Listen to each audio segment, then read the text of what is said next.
Welcome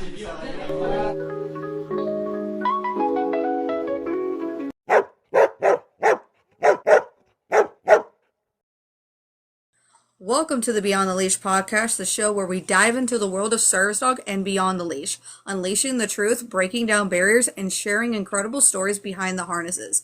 I am your host, Service Dog Educator. And I'm Bumblebee.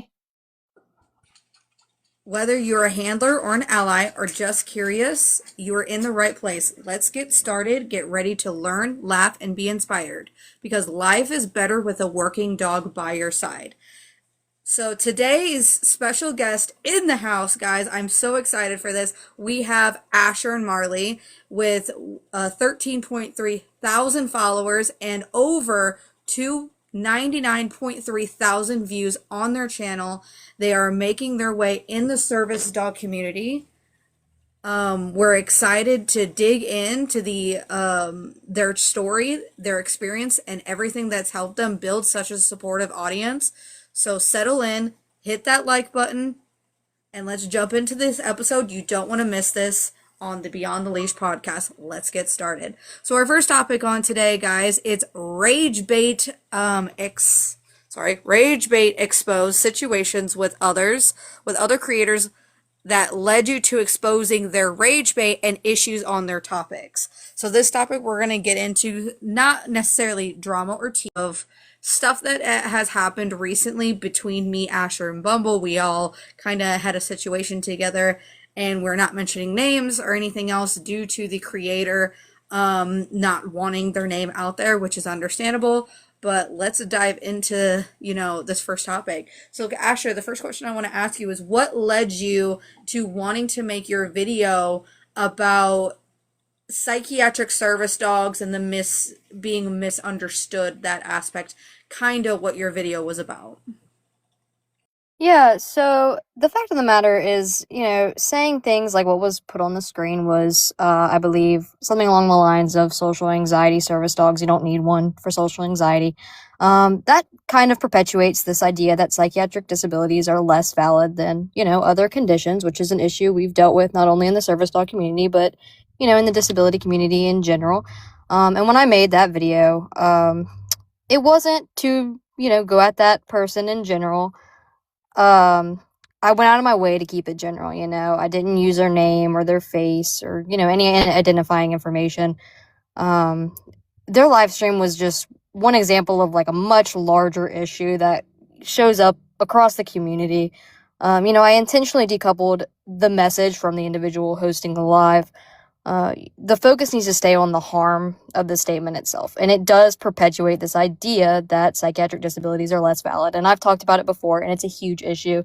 And I think it needs to be talked about more. And that's kind of what prompted me to make the video. 100% agree.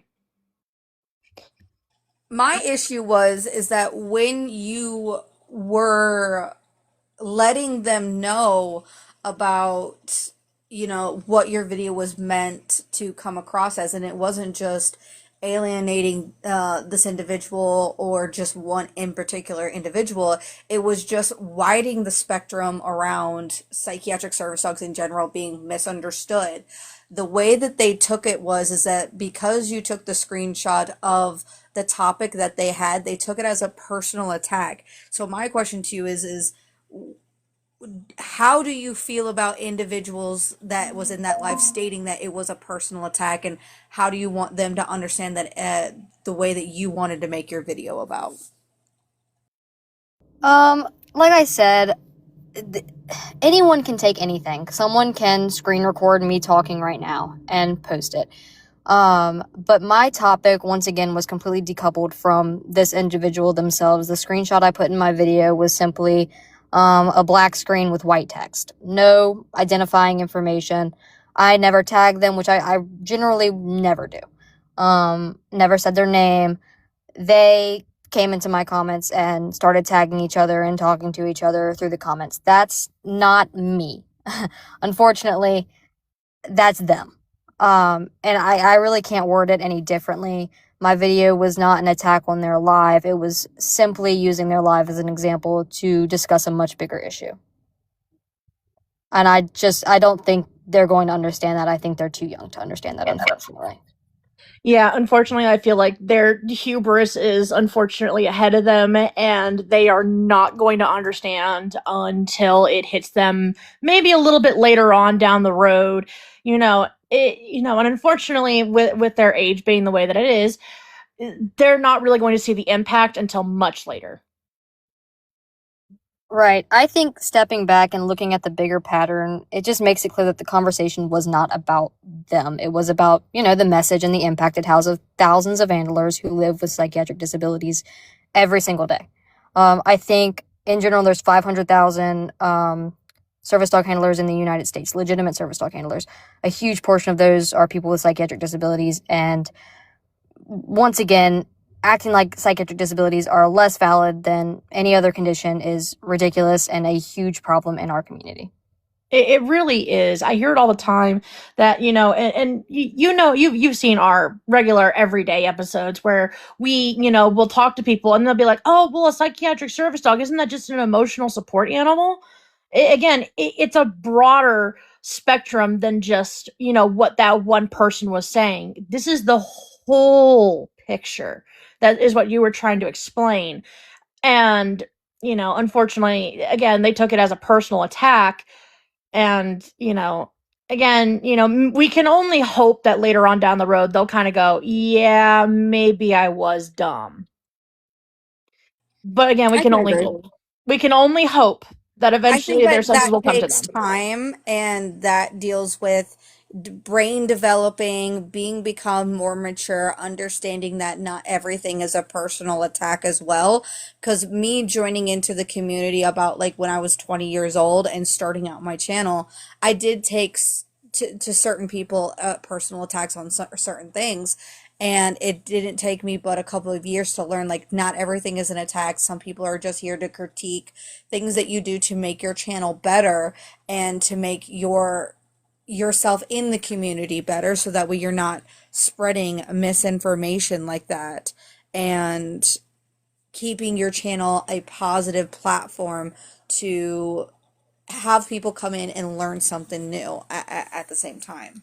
And I really like how you do that for your not disability but your channel in general is that I've seen I have nothing but love for your videos because they are so educated to where like you're just straight into the point about hey this is what the law is, this is what individuals are doing, and this is how it can harm us and everything.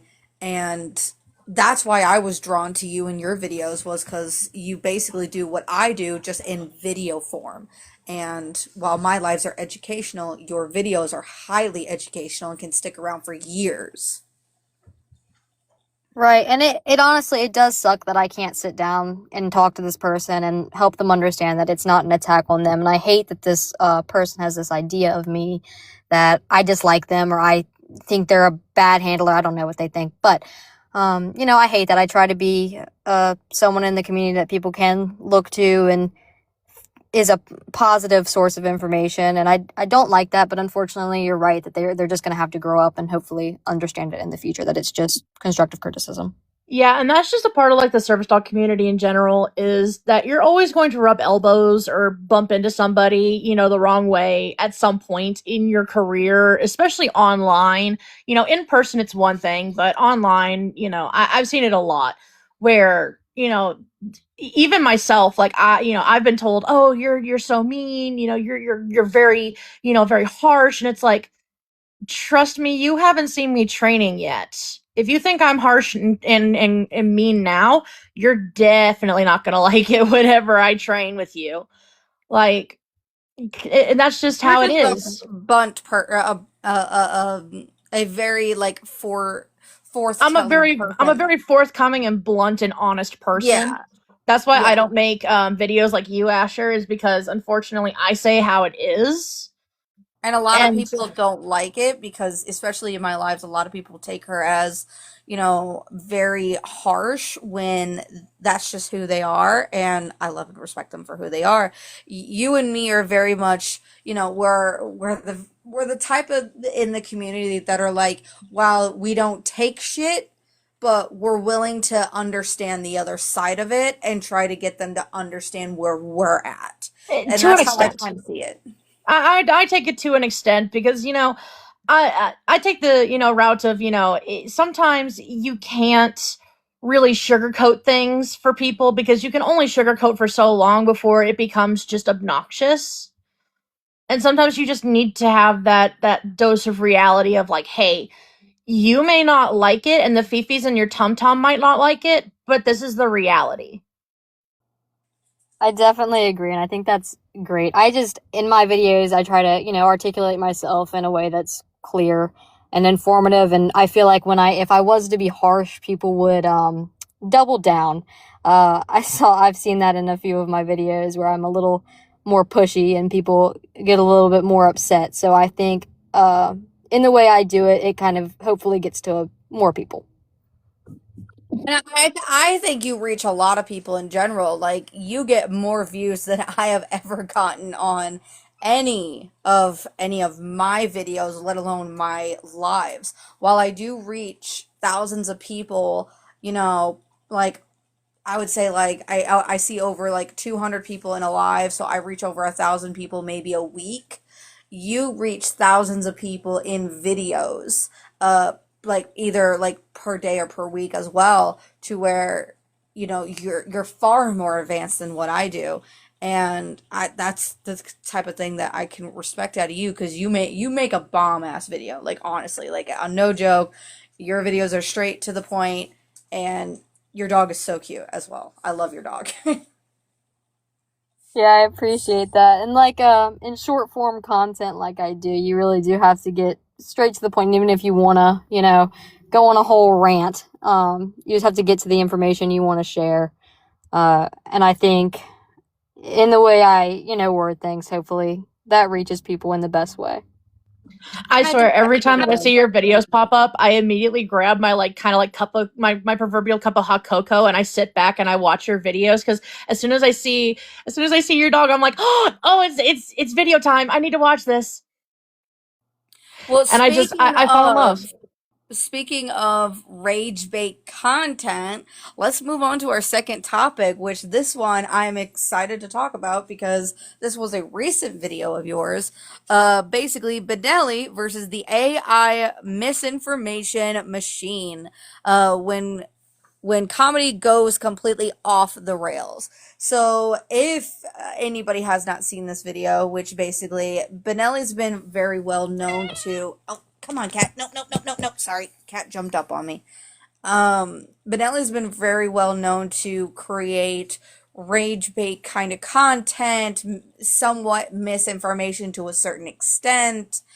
And basically, in my opinion, I don't particularly care for the handler or the creator in general. So I saw a recent video that you made about them, about the AI court and I don't think I don't know if you saw the AI Karen, but I saw the AI court one of you making that video. Let's go into a little bit detail. So how do you feel about this video and what made you want to make a video on it? So, obviously, I dislike the video. I think AI or not, it spreads misinformation. There's tons of individuals, specifically older individuals, who cannot tell AI from real life, even with the Sora watermark floating across the screen. So it does mislead viewers, no matter what it is. My problem and what I addressed in the video is I didn't go into the misinformation because we all know how I feel about certifications, the fake online, what have you. My problem is that I think that we give him too much attention. That's exactly what he wants. And he uses the AI for engagement because people don't like AI. So he uses that for engagement. He obviously uses the misinformation for engagement. He knows that we will feed into that. And in doing that, we boost his videos. In commenting, we boost his videos. And I don't know if he makes money. I don't think he does anymore. But we possibly even, give him some money. And we don't need to be doing that. He has a history of posting harmful, attention-seeking content. He has a history of targeting marginalized groups. He's not a good person. I don't like him. And so I think like I said, I didn't go into the misinformation itself, more so on the problem with giving him attention, and that's what I focused on. But yeah, there was a lot of misinformation on that video. I did see the Karen one too. He just likes to do that. There's not much I can go on about. No, You know I what's agree really to that. funny? And you know what's really funny about this is that I remember when we were first starting out, as our, non-podcast, channel, you and me, I remember Benelli popping up every now and then, and he would just perpetuate utter nonsense like the entire time, to the point where I think it was either you or me got like tired of it, and we just outright blocked him from the lives, because he would pop up and just be like the most degrading human being I've ever seen. You, Like, do you remember that? I remember somewhat of it. I try not to like remember individuals that don't really much make an impact in our lives or in the lives in general. My biggest issue was though is I saw a lot of a lot of handlers that are well known in the community, known as pillars in the community, giving him encouragement to do this and calling it hilarious that he was doing this. And to me, that's just as bad as making the AI videos. And I don't know how you two feel about that, but for me, that's just behavior that shouldn't be happening as well. And these individuals are grown adults. They can do what they want. They can make whatever videos they want or support who they want. But I just find it very inappropriate to give somebody the views and the attention by saying, "Oh, this is hilarious. I love this video." I Yeah. completely. I'm sorry. No, sir. No, you're fine. I think we were both going to say, yeah, we both agree that it's highly inappropriate for somebody that wants to be, quote unquote, a pillar of the community to be saying, oh, this is just so funny. I find your videos hilarious. It's like, that's like me going up to Jake Paul and saying, oh, I loved your video of you going to the airport with your dog, with your fake service dog. It's still perpetuating the narrative of harm, I and think it it's giving also. harm. Sorry. Sorry, no, you're good. I think it also ties into kind of the first topic we were talking about, especially because his years ago, what he would post a lot about and what people would agree with in the service dog community, these big creators that you're talking about, are these videos of him making fun of handlers who use psychiatric tasks like deep pressure therapy, or generally psychiatric tasks. They can be used for other things, but deep pressure therapy, t- behavior interruption. He would make fun of that all of the time, and these creators would support it. And it goes back to the issue of perpetuating, this stigma around psychiatric disabilities. And like I said, he would make this harmful attention-seeking content that specifically would target psychiatric service dogs too. Yeah, Yeah, and again, we're already marginalized as is. We don't need someone else. And especially since I mean, I don't want to call him a big creator, but he is, regardless of well, what we think is popular or not, he's still technically considered a popular creator. Even though he shouldn't have it, he does. Again, it's like all of the celebrities that are out there that have done bad things. They're still popular, and they're still going to have their fan base regardless of what we do, even if we do say something at all. um drama sells. but yeah, it's unfortunate that he has made his entire persona online. He could be the complete opposite of this offline. I highly doubt it, but even if this is his whole persona, it's a giant red flag for me. Like, I will not go anywhere near the Phoenix or the Arizona area, because I think that's where the last time I heard that he was at. I just won't go there, like, at all, as the whole state, because now I worry for the safety of my animal. Because, like, what happens if his dog is out and about on the streets? Because again, I've seen the video where his dog decided to charge at a person who was at a food cart. I don't know if you've seen that one, but I remember that video that he put out. It was like a couple of years ago. I remember it. Yeah, and that dog charged at somebody, and he says that his dog's aggressive. He says it's a protection service dog. It's like, yeah, I'm sorry, I'm not going near that dog with a 10-foot pole. I'm just gonna go around the whole state because I don't know where he's located. I, I, to me, that's just a big, huge red flag if your dog's going after somebody in a food court, anyways.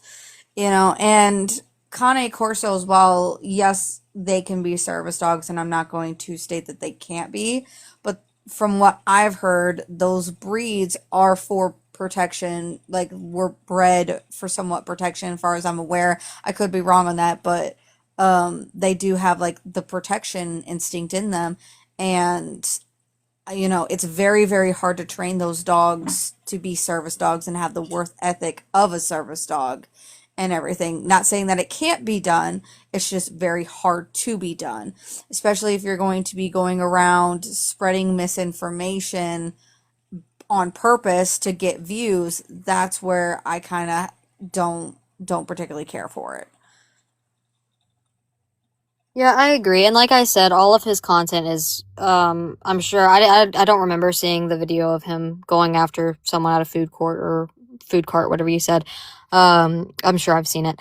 But all of that is for engagement, and we just can't give it to him, or he's going to keep posting this information. He went on a break for a while, luckily, but now he's back doing it again. So, we can't engage with him. That's bottom line. Agreed. Agreed. The more individuals engage with him, the more he's gonna make stuff off of it, and have a grand old time making a disturbance in the community. And so basically, our advice to anyone who is watching this who knows the creator Benelli on here is: you see their content, you block them, or you just ignore them, and you go and you scroll along, because giving them information or trying to advocate for yourself by giving them the laws is not going to help. They're just going to be like, "Oh, my dog can bite you." Blah, blah, blah, blah, blah. Like, I've seen the comments where he goes after people and stuff like that. It makes no sense to do this. I don't even know, like, he's never, like, he doesn't have to, but I've never known his dog to actually be task trained. I've never seen the dog do a task. He doesn't make videos on the dog actually tasking. The dog is somewhat trained, but in my opinion, for the food court video, it's not trained enough to be a service dog, because if they're going to go after somebody, then that's definitely can't be a service dog. But other than that, that's my whole problem with the AI video crap that he likes to post now and everything. But let's get into the third topic down here, which is, Asher. Let's talk about your channel a little bit and about how you decided to create your channel, what kind of goals you want in the future, and what is the mission of the channel in general, and what do you want out of it? Yeah, so basically, in short, I want to bring accurate information. There's so much misinformation in the service dog community. I want to be a safe place for people. I always will say that my DMs are open for adults to message me. I'll always talk to people. I'll always answer questions. I want to be, a judgment-free place. Um, eh, Even when, topics are frustrating or emotional, I want to be a space that people can come for accurate information. Especially because I grew up in the service dog community. I think I started working my first service dog when I was 10 or 11. So, I've been a service dog handler for a very long time. And I've made all the mistakes that I talk about. I've fake spotted. I've even, added clips into my videos of old clips of me doing it. So I think that I can talk from a different perspective than a lot of people who just want to bash other handlers, right? So I just want to be a source of education. And goal-wise, I don't know. I don't know where I'm going, but I'd love to start, maybe even posting on YouTube in the future and doing longer form content than just these 1-minute videos that I do here. I'd love to start cross-posting my content, but my main issue with that is that I unfortunately do not have the time to monitor all of the comments, and with my main goal being, accurate information, I want to be able to monitor comments and, remove any misinformation or respond to misinformation. And I unfortunately am not in a place where I can do that yet. But yeah, in short, bring accurate information to the community. It's kind of like what I do with my lives. I try to reach individuals and give accurate information in live form instead of video form because I've never really been a good at like content creating in general. It's just like I leave my channel up to like the podcast to keeping updates on my kids for me to look back on years, but having lives to where like I go live and I discuss like topics in general for people to come up and spread education while you're the video format of it. And then we also of course do this podcast where we try to reach individuals and give a little bit of education while somebody is driving to work one day. They can just pop on the podcast and be like, oh, this is the Beyond the Leash podcast. Let's listen to what their new episode that's out, so I can learn more about service dogs or people that just want to gain service dogs in the future or anything like that. I would love for you to have your own YouTube channel just to talk about service dogs in general, or even, coming again on the podcast and just having a conversation with us again. Because, I, like I said, I really love your videos and I think that you can reach a lot of people and do a lot of good in that.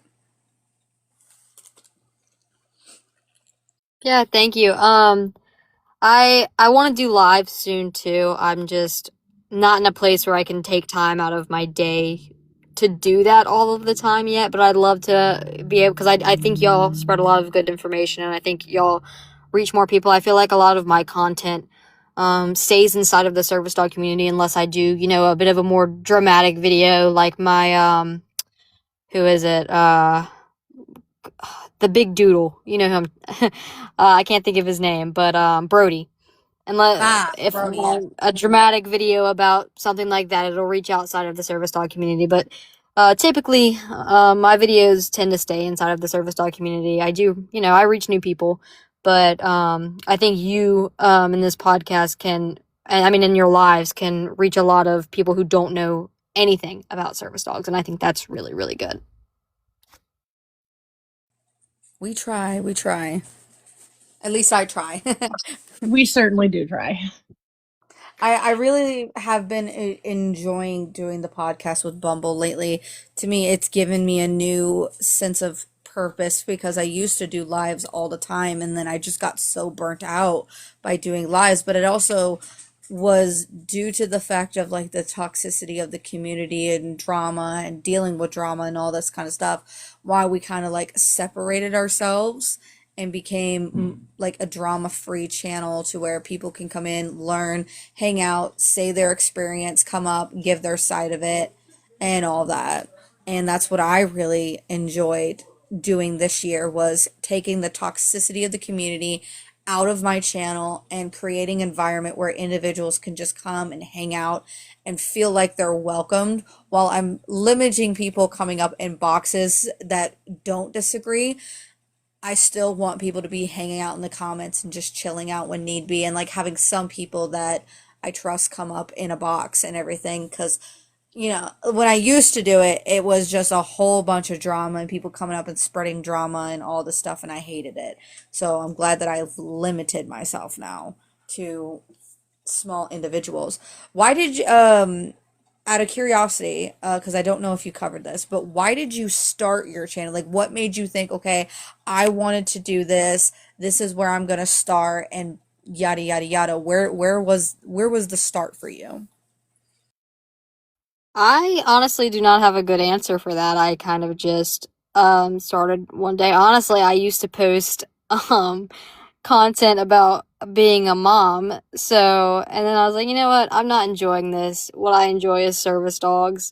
So I deleted all that and I started over. And I just started posting service dog content.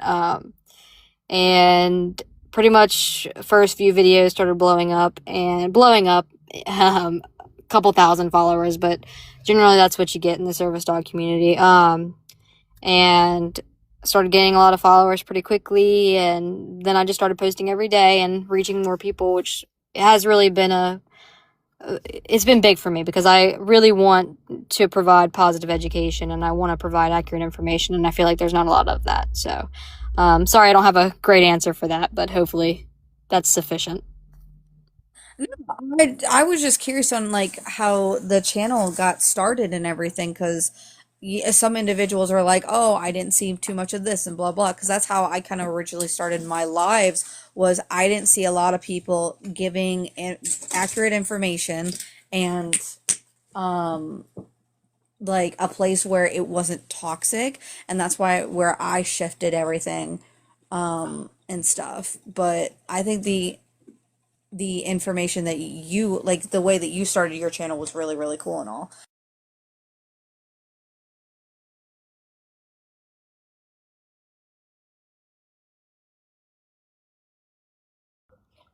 Yeah, I would agree. Um, I find it very enjoyable, watching your content and, seeing you grow as a content creator.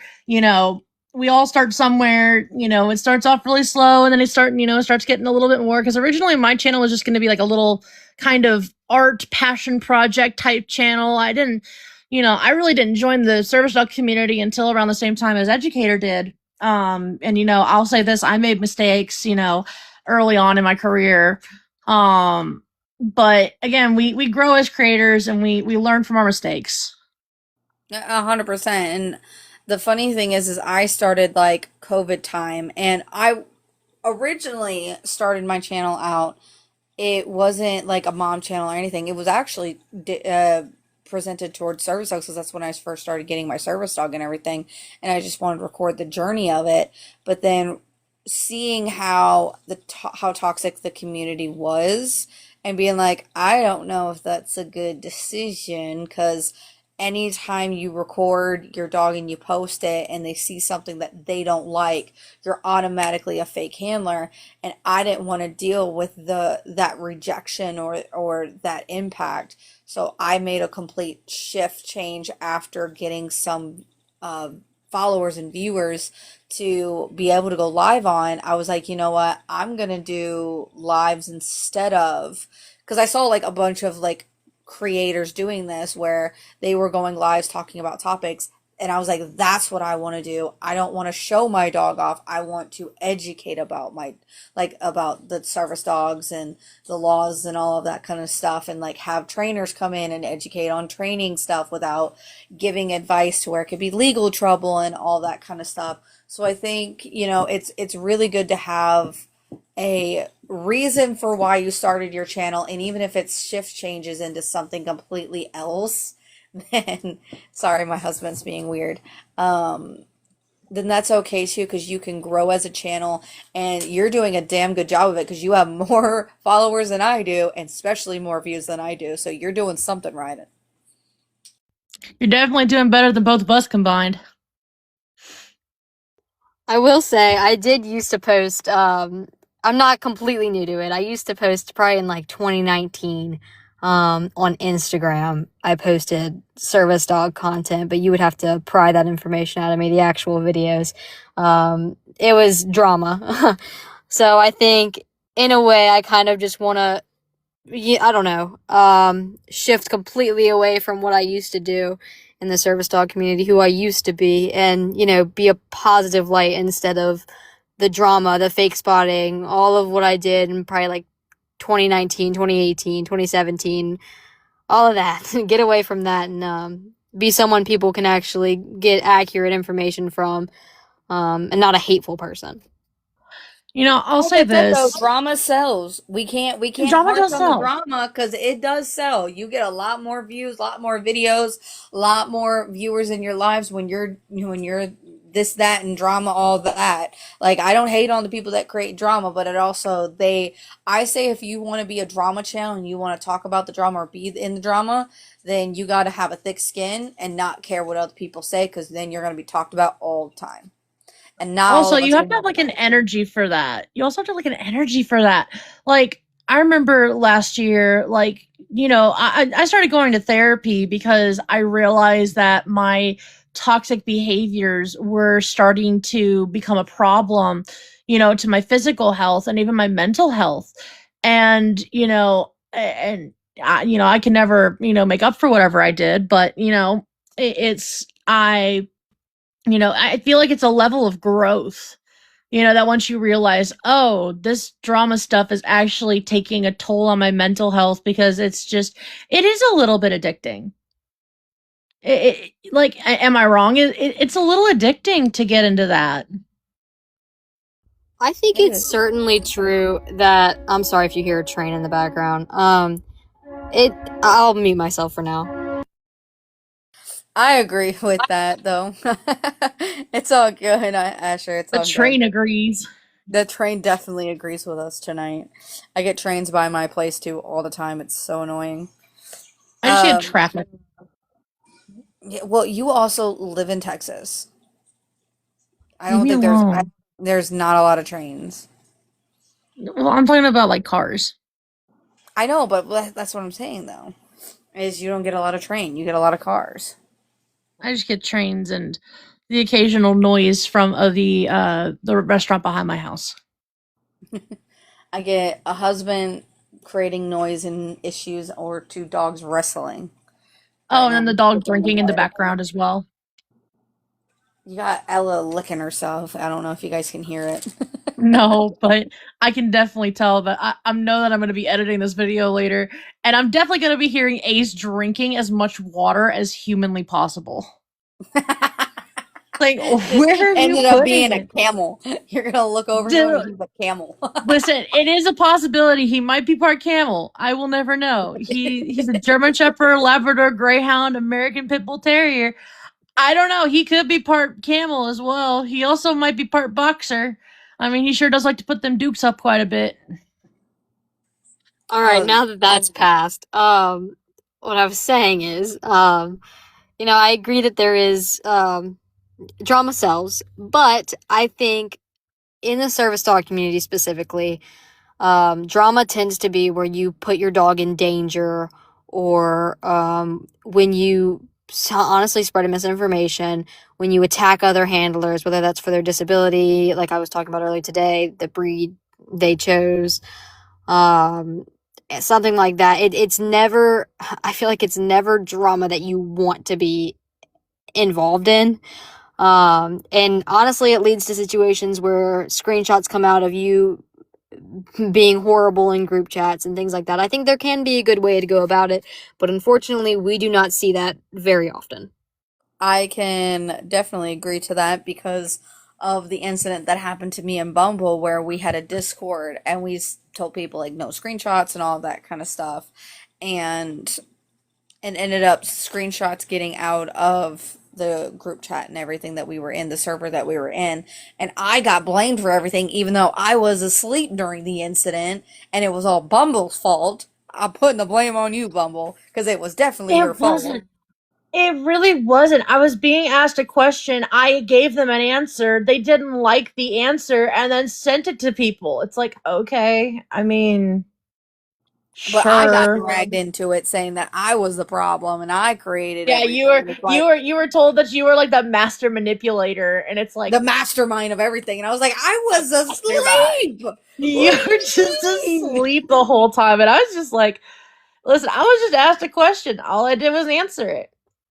That But was no, like, you're the ultimate mastermind. but I can honestly say I have never had a blacklist post about me. Just I was mentioned in them. Like, I mean, I I think mean, I was mentioned in what, like two or three of them, but that's about I it. mean, I know I have my own blacklist post, and it's just because somebody didn't like the way that I spoke to them. It was literally just Bumblebee is so mean, and But that's it. you have a Literally. blacklist post or a Reddit post about you, Asher, about um you talking about the Reddit post, I believe, and everything. If we can go into that a little bit, I found that hilarious. An individual shared that with me, and they were like, "Look at this Reddit blacklist area." I've never been on Reddit before and everything, but I feel like that Reddit post is more on like it is coming after owner trainers, and I just first of all, that's wrong of them to do, but second of all, I feel like it's a bunch of teenagers, like high schoolers or middle schoolers, saying hee hee, this is funny, ha ha ha ha ha, and trying to make a joke out of things when it's, can be harmful to certain people. So how do you feel like So being popular? the Reddit, I've never been like blacklisted, but the Reddit post, my video that was posted there was on that Reddit group. This Reddit group is specifically targeting owner trained service dogs. I'm sorry. They breed shame. They shame you for the gear your dog wears. If your dog's wearing boots, if your dog has died, they'll judge you for whatever. So I made a video. I knew it was going to get posted there. So I was very particular with the clips that I added into that video. I was very particular with the way that I articulated myself. But people on Reddit, I don't go on Reddit, but people on Reddit is just that's what the community is. It's I don't even know. But so they posted it there, and they made all their comments, got out what they needed to get out. Just shaming owner trainers. The comment I remember specifically with the most upvotes, I think it's called. Like I said, I don't go on Reddit. Was talking about the captions in my videos, saying that they were ableist because they were so fast. So I had to hold back not responding to that, because the thing with captions is you want them to go with how you're talking. Otherwise, it's going to be delayed. So the way I was doing them was perfectly fine. The other thing that I noticed was them debating on Marley's breed. Marley's a mutt, but saying that she was a hound and stuff like that. By the way, these people in this, a lot of the people in this Reddit group, they don't have service dogs, and they also are known to be abusers. They're known to just be not so good people. So I'll put it there. So basically, people that aren't good people that are critiquing other individuals that they have no business critiquing, because at the end of the day, they don't know anything. Long story short. Right. The description of the subreddit is along the lines of basically to hate on owner trained service dogs. They just don't like owner trained service dogs for whatever reason. And the stuff that they post is honestly horrible. And a lot of people are being posted there. Minors are being posted there. It's very upsetting. Luckily, like I said, I knew my video was going to end up there, so I was prepared for the hate that I was going to get. But none of them wanted to say it to my face, which I find funny. None of them want to come have a conversation with me, but that's okay. I feel like that's a thing in like the community though, is like, they'll be like, oh, this person's really, really bad, and blah, blah, blah, blah, blah. They'll do a whole lot of barking, but then it's like, even like this is not with the Reddit, but like with my blacklist, like, it was like I had a bunch of people that were like, oh, well, I don't really know Bumblebee, but I think that they're a bad person too now because of this post. And it's like, why don't you guys just come find out? Like, my DMs are always open. I'm willing to explain things.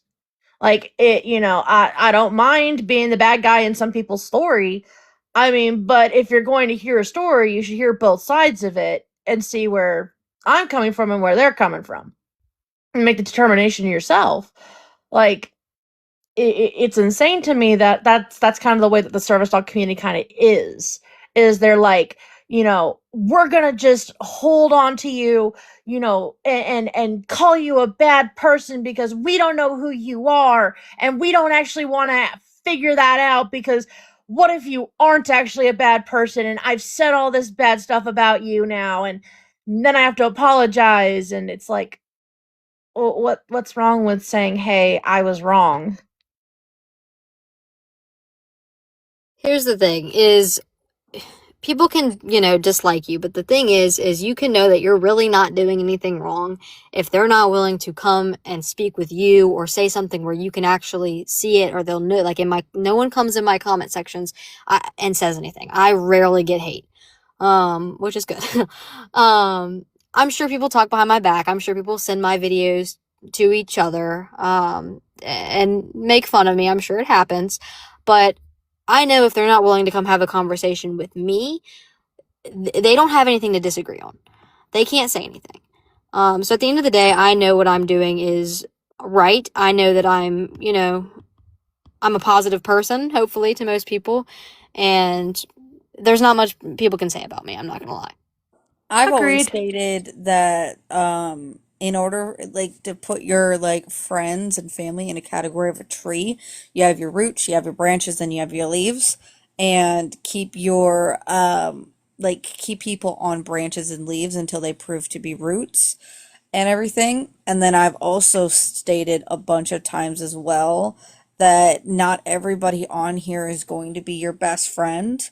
And if you don't know me well enough to have my phone number, or at least you know my real name, you don't know me at all to have anything to complain about me. Because in general, you don't know me.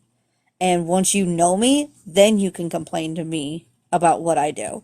For example, Bumble. She has every right to complain anything that I do or say because she knows me. Trashy person, but you're my trashy person. Oh, wow. Thanks. Listen, if you rib me, I rib you. You trash bandicoot. Listen, there's a reason why I'm the street kitty in my profile picture right now. No, you're not. You're a possum. Yeah, that's street kitty. Oh, Street didn't cat. know that. Yeah, there's bandit street cats and then there's just street cats. I'm the street cat. Oh, brother. Trying to think if there's any other questions that I have before we end the podcast here. Bumble, do you have any questions for Asher that you want? No, I mean, I don't really. I highly appreciate all of your content and the effort and energy that you put into it. I hope that you become one of the pillars of the community and in a good way. Because again, there's a lot of pillars in the community that I would say really don't deserve to be pillars in the community, if only just because sometimes they send the wrong messages. I hope that you become one of the pillars of the community that, is somebody that is actually going to be worthy of that role. Yeah, because there's a lot of people that are pillars of the community that I think that, they take the role, like, not seriously, but the role has gone to their heads now, and they're not as like some of them we're finding out they're not as good as they used to be. For example, a big pillar in the community, Zuko or Sable Warriors, and then come to find out that he was doing stolen valor. He doesn't even have a service dog, and blah blah blah blah blah. Like it, we need an individual that is humble and that was like, you know what, I know my shit, I know everything that I need to know, and I'm willing to help individuals out and have that good mindset going into it. And I feel like you are an individual that can be that and still be humble at the same time because where you started your channel from till to now and everything, you went from zero to you know um 13 Hero. 13.3 thousand individuals following you. We want you to have the Hercules, the Disney Hercules kind of, mentality of zero to hero, if that Bring makes us, any sense. Well, I if you could bring appreciate us it. with you, we would appreciate that too. Well, I hope that I can, be a voice, but I don't care about being, a huge creator. If I can reach, a few people and teach them some things, and I don't think I'm all knowing either, and if I can learn things, that's great too. I think I know a lot about service dogs, but I can always learn.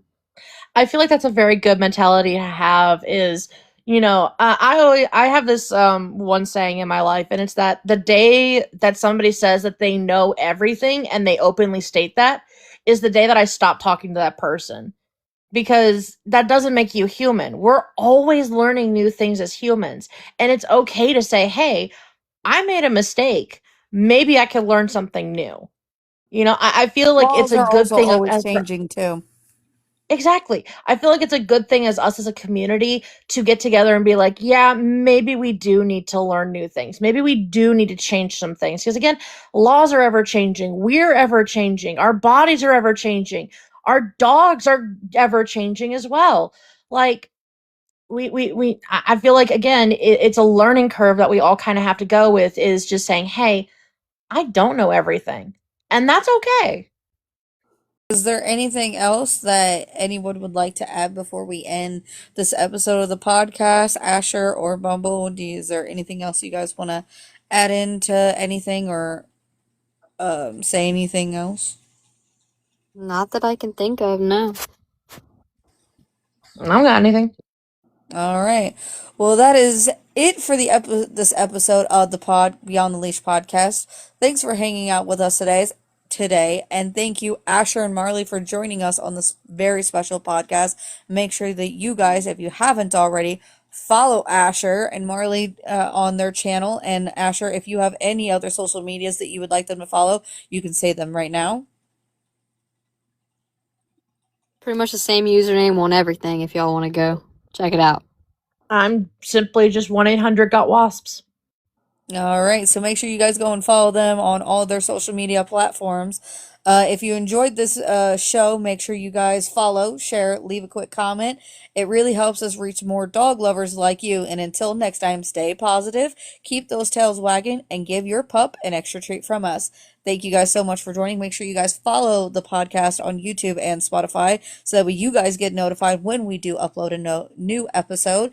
It is every Sunday at 12 Central Time. We also do have an Instagram, TikTok, and Facebook if you guys haven't followed those as well. Make sure you guys follow my social media up below, Service Dog Educator on TikTok, so you guys get more information about the podcast and my regular scheduled lives every Monday through Thursday, podcast on Sunday. Thank you guys so much for watching, and we'll see you guys with another video here soon.